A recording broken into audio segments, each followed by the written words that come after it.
6:42 on a Tuesday, our ABC 15 Special Health Insider Town Hall continues this morning. It's not just the physical health questions we're getting you answers for. Our ABC 15 Health Insider team understands the mental toll the pandemic is taking on all of us, especially our kids. Many, of course, heading back to the classroom for the very first time this month. Let's bring back in Dr. Emily Basha, a licensed psychologist here in the Valley, joining us once again to answer your mental health questions. So, Dr. Basha, thanks again for being with us again. I want to just get right into this. Our first question says, this year has been really hard on my family. I feel relieved that my child is going back to school because I feel like I get a break and I feel guilty about that. Is that wrong? So I think this plays into the mom guilt, the dad guilt that so many parents feel in general, but I'm sure it's amped up right now because of the pandemic. Yes, absolutely. Many families have been hit with death, losses of many forms, job loss, financial hardship, long-term separation from family members abroad, and a host of other stressors. So no, absolutely, it's not wrong to place the oxygen mask on yourself first. But it's important to be emotionally present and attentive and patient to your child's needs. But taking time for yourself as a parent and self-care is really essential to the well-being and the healthy adjustment of your child and the family. So while some parental guilt is normal, it's also important to manage that it's not dictating or overriding your interactions with your children. So identifying emotions in yourself as well as your child's, self-validation, self-soothing, helpful self-talk, model constructive coping and self-care, and also seek support where needed.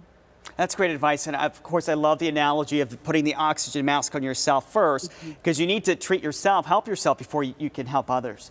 Next question says, my teen has been really quiet lately, and I don't know how they're feeling about going back to school. What can I do to help them open up to me? So, I mean, sometimes this is typical with teens. You ask, how was your day? Fine. You know, you get one-word answers like that. So how do you kind of probe more of a response? Yes, I think the main thing here is quality over quantity. So spend quality time with your teen. Really take an interest in who they are, who they're becoming. Take a break from being the authority figure or their micromanager of their lives. Really join them in their interests. So this is an opportunity to self-reflect as a parent and really look at what is your communication pattern and exchange typically look like. Are you barking orders at them?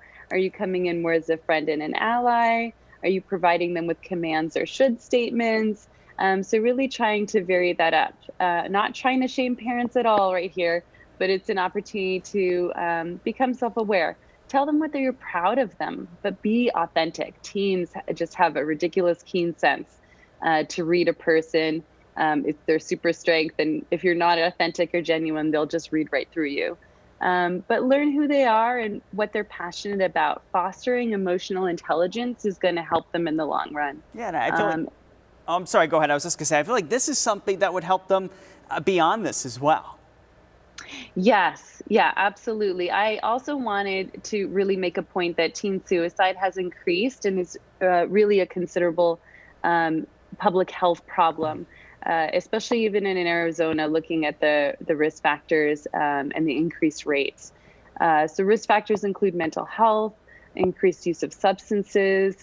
These can be exacerbated by traumas, change, loss, family dysfunction, social isolation, feeling disconnected from their friends and peers, low self-esteem. So really look for those signs to be able to get help. I know that there's going to be some links that ABC 15 is going to be showing in order to be able to get some help or additional consultation if needed.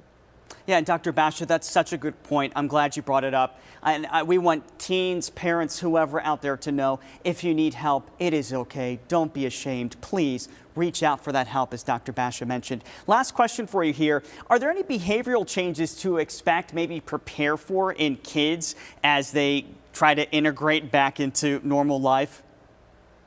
Yeah, that's a great question. You know, with schools resuming, some kids who really struggled with isolation, remote learning, declining academic performance. I can't tell you how many parents talk about their children failing classes where they never did before. There's a loss of structure. I think those kids are going to experience a remission of symptoms, meaning they're going to resume back to their pre-COVID status. While some other children, they may experience more of what we call a rebound effect. So that's increased anxiety or other behavioral challenges might come back. But this, with continued exposure and coming back and finding their natural rhythm, I think that these are likely going to resume to baseline. If it's anything more or it's ongoing, please seek professional help. But build resilience through fostering value, self-worth, sense of belonging, that they belong to a community, really fostering their identity, identifying their unique talents. Be aware of language and attitudes that are also potentially rejecting, dismissive, or invalidating despite the behavioral challenges. So really help to externalize those. All right, Dr. Emily Basha, licensed psychologist. We want to thank you. It's been great to hear your perspective because we know mental health has been a huge part of this pandemic as well. Dr. Basha, thank you for your time. Thank you, Nick. Chelsea?